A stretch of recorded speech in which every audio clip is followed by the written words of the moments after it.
हाँ, तो क्या है कि जब भी कोई ऑब्जेक्ट टाइम के अकॉर्डिंग अपना क्या चेंज कर रहा है, पोजीशन चेंज कर रहा है, तो क्या कहलाएगा? मोशन में। अब मान लो ये मेज है, इस मेज को जब तक मैं यहाँ से हिलाऊंगा नहीं, फिर वही रेस्ट की बात करेगा, तो वो यहीं पड़ी रहेगी बस।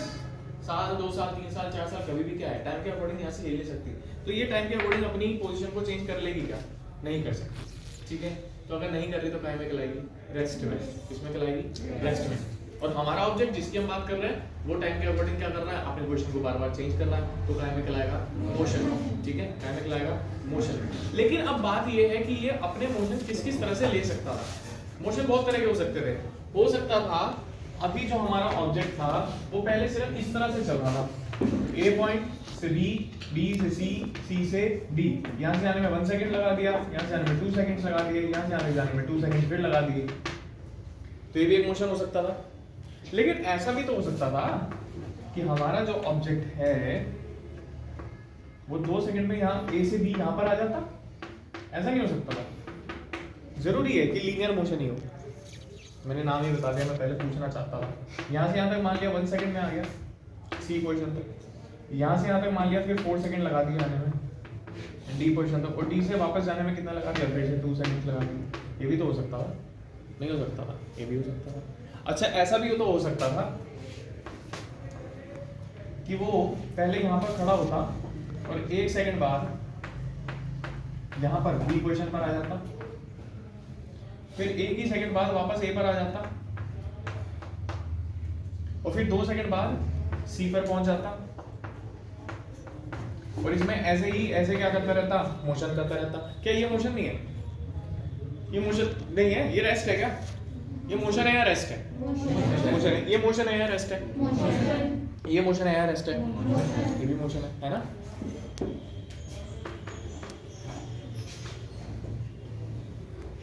क्या पता है कि एलिप्टिकल ऑर्बिट में मूव कर लेता। ऐसा भी तो हो सकता था कि ए पोजीशन पर होता, उसके बाद कुछ टाइम बाद बी पर पहुंच जाता है, तो मान लो 4 सेकंड बाद पहुंच जाता, सी पर आ जाता, मान लो 5 सेकंड बाद आ जाता, तो पूरे 8 सेकंड लगाकर वापस किस पर आ जाता? ए पर आ जाता। ये भी हो सकता था। तो मोशन तो बहुत तरह के हो सकते थे ना? हो सकते थे या नहीं हो सकते थे? बिल्कुल हो सकते थे। इस तरह का मोशन क्या कहलाता है? Straight linear motion. क्या कहलाता है?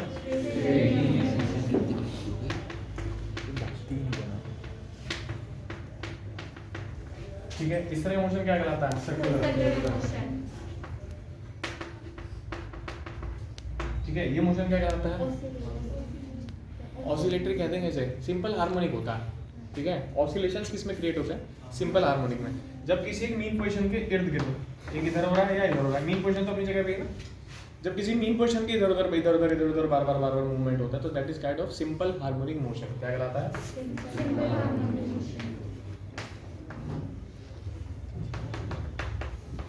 सिंपल हार्मोनिक मोशन भी हो सकता था। इसमें एलिप्टिकल ऑर्बिट में एलिप्टिकल मोशन भी हो सकता था। ऐसा मोशन, अब देखो इसके एग्जांपल बहुत सारे कह सकते हैं। क्या हमारे पास इसके एग्जांपल हैं? बहुत सारे, करोड़ों हैं। इसका तो हम पढ़ ही रहे हैं। 9th में जब हम पढ़ते हैं वो किसके बारे में पढ़ते हैं? स्ट्रेट लीनियर के बारे में। बाकी 9th में नहीं पढ़ते, फिर हम 11th में जाके पढ़ते हैं। 10th में फिजिक्स में मोशन वगैरह है नहीं। तो स्ट्रेट लीनियर मोशन के हमारे बहुत सारे एग्जांपल हैं। जैसे मैं इस टाइम किस मोशन में हूँ? स्ट्रेट लीनियर में। मैं यहाँ से वहाँ जा रहा हूँ, वहाँ से यहाँ आ रहा हूँ। ठीक है, मेरे को चक्कर तो नहीं बैठ रहा है, तो straight linear motion. Circular motion में कह सकते हैं, सर्कुलर मोशन में किस तरह से कह सकते हैं? हम हो सकता है किसी पार्क के इर्द-गिर्द खेल रहे हो, हाइड एंड सीक खेल रहे हो, छुपम छुपाई, धप्पा, वो खेल रहे हो, क्या है? Circular motion. ऐसा भी हो सकता था कि मेरे घर में जो घड़ी टंग रही है उसमें जो पेंडुलम टंग रहा है वो इधर उधर क्या कर रहा है? मूव कर रहा है। वो कैसे मोशन में होता है? सिंपल हार्मोनिक मोशन में। ये वाली घड़ी तो देखी होगी। ठीक है, और ये मोशन किसका होता है? प्लैनेट्स का होता है। तो मोशन किसका होता है? प्लैनेट्स का। ठीक है, इसमें सन यहाँ भी माना जा सकता है और यहाँ भी माना जा सकता है। इसको वर्टेक्स बोलते हैं। क्या बोलते हैं? ये जो सर्कल होता है ना, इसका कितना सेंटर होता है? एक। सर्कल के एक से ज्यादा सेंटर नहीं होते। ऐसे ही एलिप्टिकल के 2 सेंटर होते हैं। कितने होते हैं? 2 सेंटर। वर्टेक्स नहीं, इसको फोकस बोलते हैं। क्या बोलते हैं? फोकस। जब एक से ज्यादा तो फोकी बोलेंगे। ठीक है, प्लूरल फॉर्म आ गई ना, इंग्लिश में पढ़ते हो ना, सिंगुलर प्लूरल है ना, SEIES लगाया जाता है। तो सब में SEIS नहीं लगता, उसमें आई भी लगता है। ठीक, तो ये क्या है? ये फोकस फर्स्ट है। ये क्या है? फोकस फर्स्ट और ये क्या है फोकस सेकंड। जब दोनों को मिला तो क्या बनता है फोकाई। क्या बनता है फोकाई। फोकी मत बोलते हैं, क्या बोलते हैं फोकाई। तो मोशन बहुत तरह के हो सकते हैं, बस बशर्ते बात ये है कि टाइम के हिसाब से उसमें क्या चलता रहे, पोजीशन का चेंज बार बार चलता रहे, दैट इज कॉल्ड मोशन। किस किस को क्लियर हो गया मोशन क्या होता है? क्लियर हो गया, नोट कीजिए इसको। ये होती है कि मोशन हुआ कितना, मोशन हुआ कितना, मेजरमेंट ऑफ मोशन। मोशंस क्या आता है? सेकंड टॉपिक आ जाता है measurement of motion. Measurement of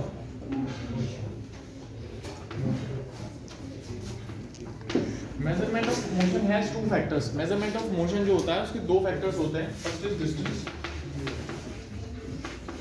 second is displacement.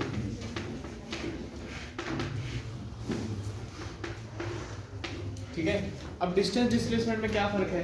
देखो एक तो इससे पहले यूनिट समझ लो। एक चीज और आती है फिजिक्स में, क्वांटिटी। क्वांटिटी के फिर दो फैक्टर होते हैं, स्केलर एंड वेक्टर। कैसे वेक्टर होते हैं? Scalar and vector. Scalar is the scalar quantities are those quantities which has magnitude only. क्या होता है हमें सिर्फ मैग्नीट्यूड। और vector quantities are those quantities which has magnitude plus direction. ठीक है, जिसमें मैग्नीट्यूड के साथ क्या होता है डायरेक्शन। अब हम लोग ये रट्टा तो मार लेते हैं कि ये स्केलर क्वांटिटी है, ये वेक्टर क्वांटिटी है। स्केलर वो है सर जिसमें मैग्नीट्यूड होगा, वेक्टर क्वांटिटी वो है जिसमें मैग्नीट्यूड प्लस डायरेक्शन होगा। अरे मुझे ये तो बता दो मैग्नीट्यूड का मतलब क्या होता है? What is the meaning of magnitude है? मैग्नीट्यूड क्या होता है? किस बेस पे कहोगे क्या है मैग्नीट्यूड? हैं? स्पीड। स्पीड मैग्नीट्यूड है, स्पीड तो क्वांटिटी है। किसी भी चीज को किस बेस पर मेजर किया जाता है वो उसका मैग्नीट्यूड होता है। ठीक है, समझ में आई बात? जैसे मैं मान लो मेरी जो लेंथ है मान लो 20 सेंटीमीटर है, ठीक है, तो 20 सेंटीमीटर जो है वो मेरा मैग्नीट्यूड है। समझ में आई बात? लेंथ का कोई डायरेक्शन नहीं होता, इसलिए लेंथ स्केलर में चली जाती है। लेकिन मैंने क्या करा, मैंने इतनी स्पीड पर अपना स्कूटर चलाया, ये क्या है? स्केलर है। लेकिन अब मैं कहूँ कि मैंने इतनी स्पीड पर अपना इस डायरेक्शन में चलाया था, फिर उसके बाद मैं दूसरे डायरेक्शन में मुड़ गया था, उस पर इतनी स्पीड में चलाया था, अब मैं वहाँ वेलोसिटी में चला जाऊँगा क्योंकि वो वेक्टर में चली जाएगी। तो मैग्नीट्यूड का मतलब सिर्फ एक है कि किसके बेस पर किसी भी यूनिट को मेजर किया जाए। तो लेंथ को किसके बेस पे यूज कर रहे हैं? सेंटीमीटर के, मीटर के, किलोमीटर के, फुट के, किसी भी बेस पे कर रहे हैं, वो उसका मैग्नीट्यूड होगा। वेट को किसके बेस पे देख रहे हैं? किलोग्राम के बेस पे देख रहे हैं, क्विंटल के बेस पे देख रहे हैं, टन के बेस पे देख रहे हैं, पाउंड्स के बेस पे देख रहे हैं, वो डाइंस में देख रहे हैं, वो क्या होगा सारे के सारे उसके मेजरमेंट यूनिट्स हैं, वही क्या कहलाएंगे? मैग्नीट्यूड कहलाएगा। तो if anybody is having length 40 centimetres तो दिस इज मैग्नीट्यूड, इसका मैग्नीट्यूड है।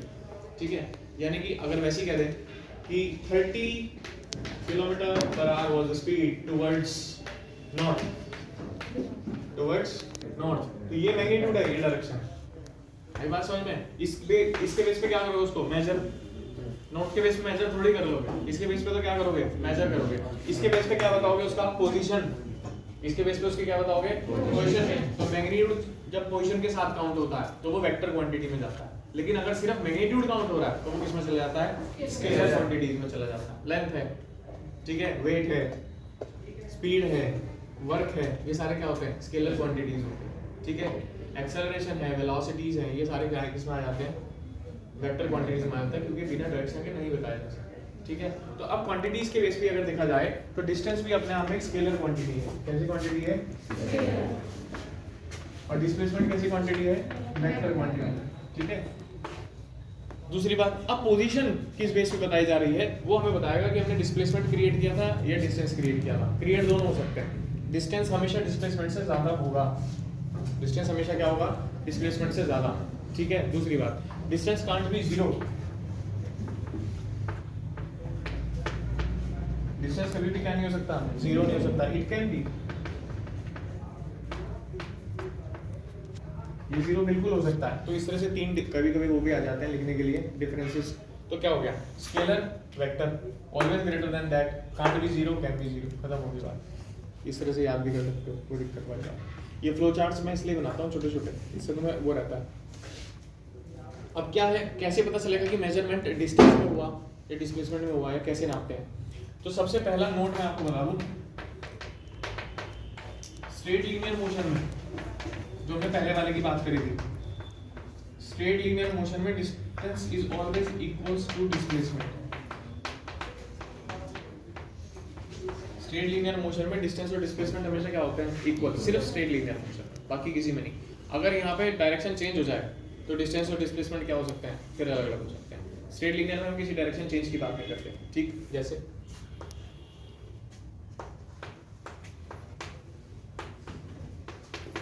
ए से बी में मान लिया 3 किलोमीटर है, यहाँ से 2 किलोमीटर है, यहाँ से फिर 3 किलोमीटर है, ठीक है। अब डिस्टेंस क्या है? Total path covered by an object. किसी ऑब्जेक्ट ने कितना टोटल पाथ कवर करा तो उसका क्या कहलाता है? डिस्टेंस। लेकिन किसी ऑब्जेक्ट ने जहां से अपनी पोजीशन शुरू करता है, that is called initial position. जहां से मोशन क्या होता है? स्टार्ट होता है, that is initial. Initial position is that where from where we starts the motion, जहां से हमने अपनी पोजीशन को चेंज करना, वैसे एकदम खुद भी नहीं, जहां पे मोशन को एंड करते हैं, जहां पे मोशन को क्या करते हैं? एंड करते हैं। वैसे मोशन कभी एंड नहीं होता बेटा, फिजिक्स में इसको कहते हैं when we are in rest. हम मोशन को एंड नहीं कर रहे, हम किस में आ जा रहे हैं? रेस्ट में आ जा रहे हैं, क्योंकि हमने अपना ऑब्जेक्ट का क्या चेंज करना बंद कर दिया? पोजीशन चेंज करनी बंद कर दी, ठीक है। तो जब हम किस में आ जाते हैं? रेस्ट में आ जाते हैं, तो हमारी फाइनल पोजीशन होती है, क्या होती है? Final position. तो इनिशियल से फाइनल तक जब हम जाएंगे तो उसमें जो टोटल पाथ कवर्ड होता है, दैट इज कॉल्ड डिस्टेंस। उसको क्या बोलते हैं? Distance. So the total path covered by an object in its motion, complete motion, is called distance. अपनी इनिशियल से लेकर फाइनल तक उसने जितना भी टोटल पाथ कवर किया होगा, उसे किसी भी तरह से किया हो, वो क्या कहलाएगा? डिस्टेंस। लेकिन अपनी फाइनल पोजीशन से इनिशियल पोजीशन का डिफरेंस अगर निकाल दिया जाए तो वो क्या होगा? डिस्प्लेसमेंट, ठीक है। ये यहाँ पे समझ में आता है। सहारनपुर से चले चुड़मलपुर, मोहन आ गया, मोहन से फिर फिर चले मसूरी आ गया, यहाँ हुआ काम, ठीक है। यहाँ समझ में आ गया। Initial is A, final is B. 3 kilometre, 5 kilometre, 7 kilometre, 2 kilometre, 5 kilometre, 9 kilometre, 3 kilometre. तो अगर मैं टोटल डिस्टेंस काउंट करना चाहूंगा तो मैं क्या कहूंगा? 3 + 5 8, 8 7 15, 15 और 2 17, 17 और 5 22, 22 और 9 31, 31 किलोमीटर का मैंने क्या कर लिया? डिस्टेंस कवर कर लिया।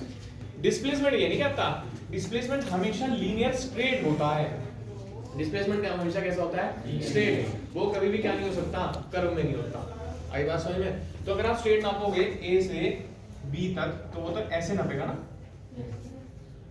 तो अगर ये मैंने पहाड़ ना चढ़े हुए होते तो कहीं ना कहीं डिस्प्लेसमेंट में फर्क आ जाता है या नहीं आ जाता? बिल्कुल फर्क आता है। तो हो सकता है ये 31 बैठा तो ये सिर्फ कितना बैठ रहा है?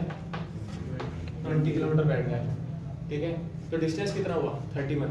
डिस्प्लेसमेंट कितना हुआ? 20। तो डिस्टेंस क्या है? Total path covered, whatever we देंगे, रास्ता कुछ भी हो सकता है अगर डिस्टेंस वही है जो टोटल पाथ कवर किया गया हो। डिस्प्लेसमेंट को उस चीज से कोई मतलब ही नहीं है कि आप किस रास्ते से जा रहे हो। डिस्प्लेसमेंट का मतलब है फर्स्ट इनिशियल से लेके सेकंड फाइनल तक का स्ट्रेट जितना भी डिस्टेंस बैठता है वो। आई बात समझ में? इस वजह से डिस्प्लेसमेंट क्या रह जाता है? छोटा रह जाता है, और डिस्टेंस क्या हो जाता है? बड़ा हो जाता है। इसलिए distance is always greater than displacement. इसका पता चलता है हमें सर्कुलर मोशंस में। एक क्वेश्चन हमारी ए थी, ठीक है। इसकी रेडियस मैंने जो ले ली वो आर ही ले लो, चलो न्यूमेरिकल के भी काम आ जाएगा। इसको ओ ले लो, ठीक है। लक्ष्मी सिंह इसका न्यूमेरिकल भी है, काम आ जाएगा तुम्हारे, ठीक है। इसकी रेडियस मान लिया आर है, ठीक है। तो मैं ए पोजीशन से घूमकर बी पर आया। जब मैं ए से घूमकर बी पर आऊंगा तो मैंने कौन सा डिस्टेंस क्लियर किया है? ये क्लियर किया है ना। वो तो वे के हिसाब से चलेगा, वो तो टोटल पाथ को कवर करेगा। तो अगर इसकी टोटल कवरिंग होती दैट इज 2πr, तो ये वाली कवरिंग कितनी बैठेगी? πr। हाफ कितना बैठता है? पाई इंटू आर, पाई की वैल्यू 22/7, ठीक। लेकिन अगर डिस्प्लेसमेंट कहूंगा तो डिस्प्लेसमेंट तो क्या है? स्ट्रेट है ना, तो वो क्या हो जाएगा? डायमीटर। वो कितना हो जाएगा? डायमीटर। अब यहाँ से भी हम प्रूव कर सकते हैं। अब मैंने रेडियस ले ली बेटा 7 सेंटीमीटर। कितने ले ली? 7। तो डिस्प्लेसमेंट कितना हो जाएगा? 14 हो गया। 7 + 7 diameter is twice of radius, तो कितना हो गया? 14 सेंटीमीटर हो गया। क्या की 2 मिनट रुक जाओगे। ठीक है 14 हो गया। बट अब मैं यहाँ से इसकी पेरीफेरी जो मैंने हाफ क्लियर की थी वो कितनी हो जाएगी 22/7 इंटू आर कितना हो गया 22 सेंटीमीटर। ज़्यादा है ज़्यादा ही बैठेगा हर कीमत पे ज़्यादा होता है। ठीक है तो किसी सेम मोशन के लिए डिस्टेंस हमेशा डिस्प्लेसमेंट से ज़्यादा होता है, लेकिन displacement is the difference between final to initial which is in straight line and distance is total path covered by an object. Clear हो गया?